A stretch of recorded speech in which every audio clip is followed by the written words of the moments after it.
His name is Jackson. He lives in Jamaica. Every morning he comes down to the docks to watch the ship come and go.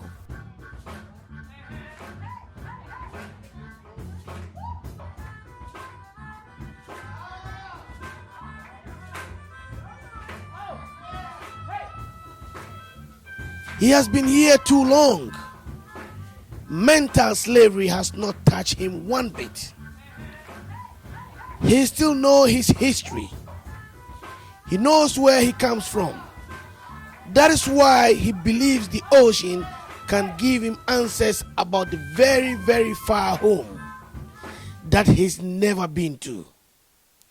All his life, he says, I wish I was home. I wish I was in Africa. I wish I was home. I wish I was in Africa. I have seen his world. As I walk away, I heard myself sing.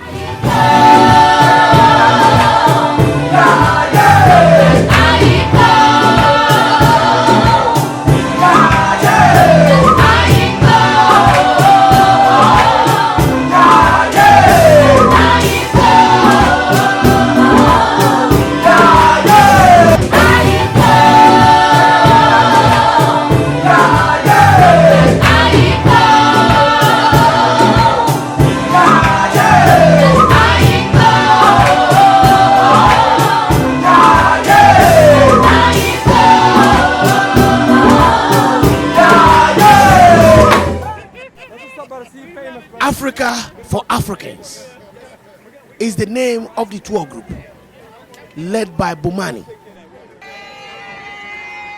We in the house! Welcome to Ghana, okay? Boom, ZOH TV, right reporting from Kotoka International Airport, Accra, Ghana. We have a new fresh season coming up and it's called Sankofa. If you know the meaning of Sankofa, thank you very much. And if you don't know the meaning of Sankofa, to please look for the meaning. It's a Ghanaian word. Now this time, whenever I say boom, I'll go like this, meaning go back to your roots. Boom, Sankofa. In this series is another tour group from the state of California with the name Mothers for Africa, led by Nihanda Sankofa Ra, Queen Mother of Ahirase in Eburi Municipality, Equiapim in the Eastern region. We are in Ghana now, a beautiful country located at the west coast of Africa. Accra is the capital and the seat of the government. It's the hub for all businesses. It's multicultural and multilingual. Here we are at one of the finest hotels, heading towards the Du Bois Center for breakfast.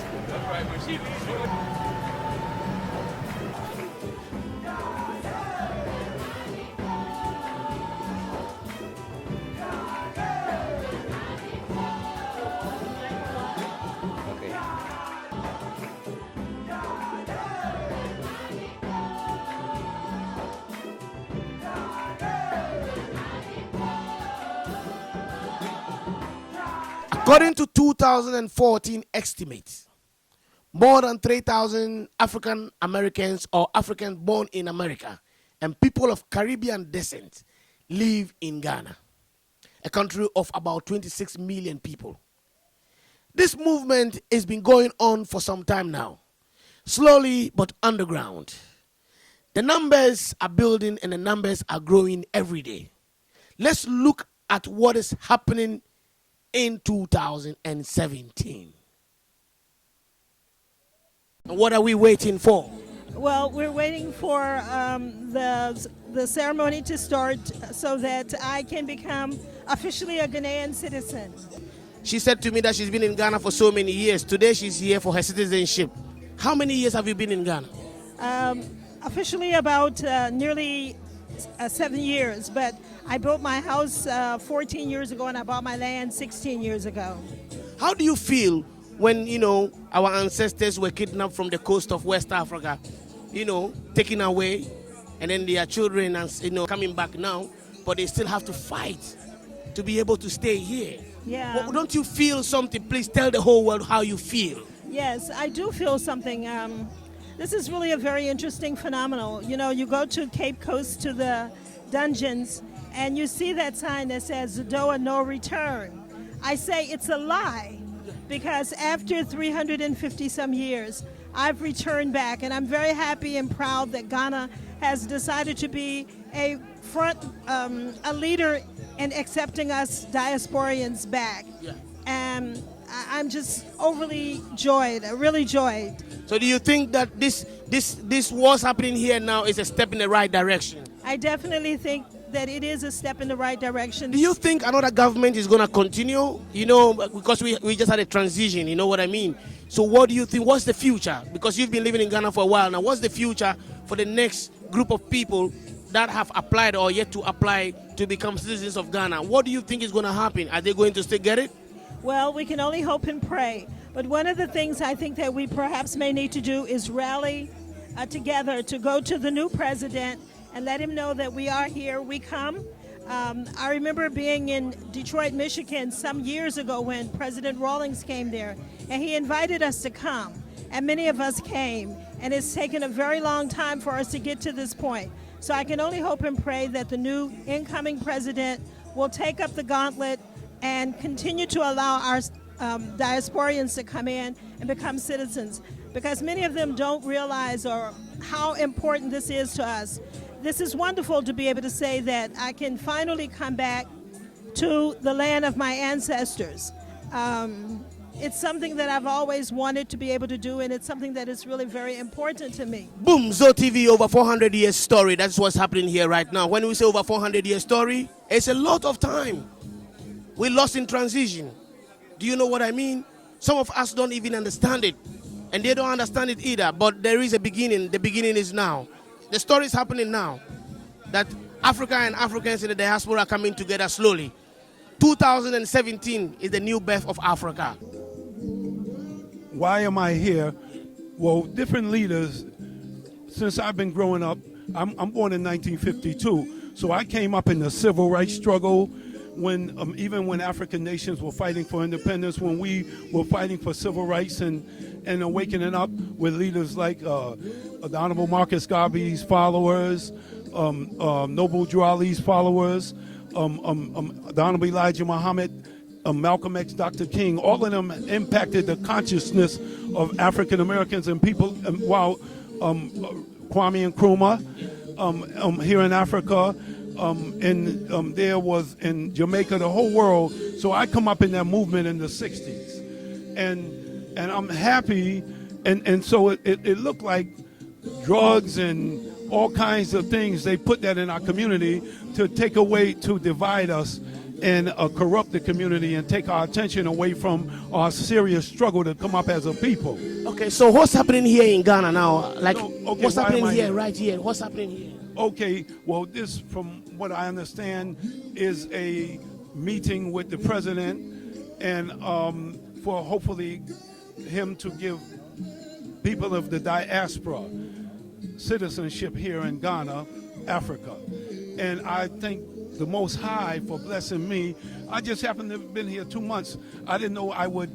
A friend of mine just told me how I came. This is a monumental moment for me, and I'm happy because I gave a lot of myself in this man's country, Sierra Leone. I lived there 9 years when there was conflict, and I was invited. I spoke all over. So you've been a Pan-Africanist for a long time. Oh my God! You've been fighting for the struggle and fighting for African people for a long time. Since the 60s. How are you coping?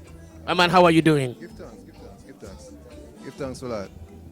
Where are you from? I know you are African, Yeah.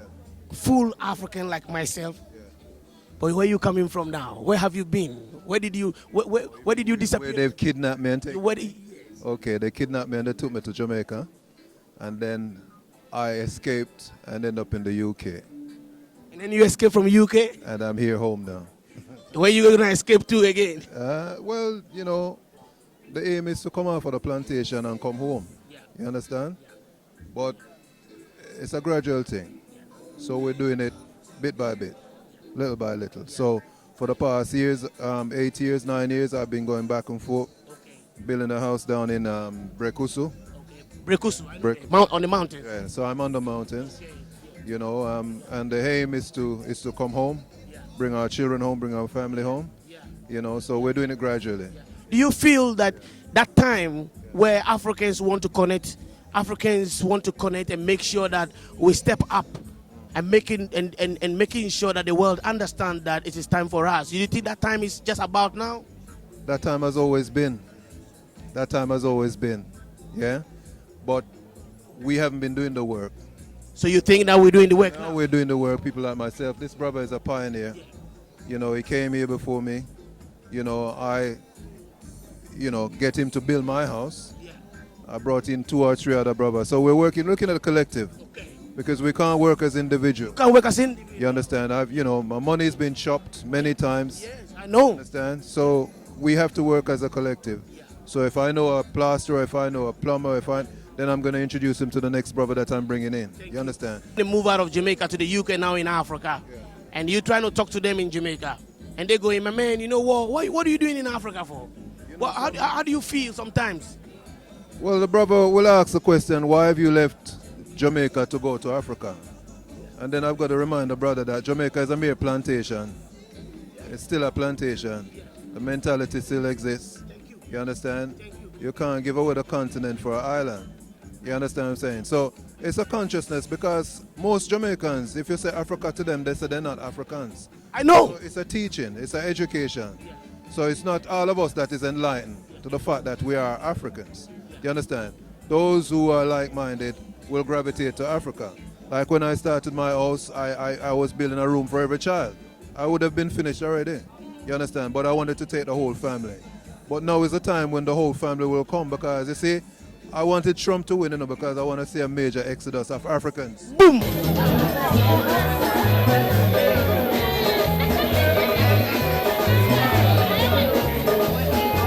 I love ZOH TV.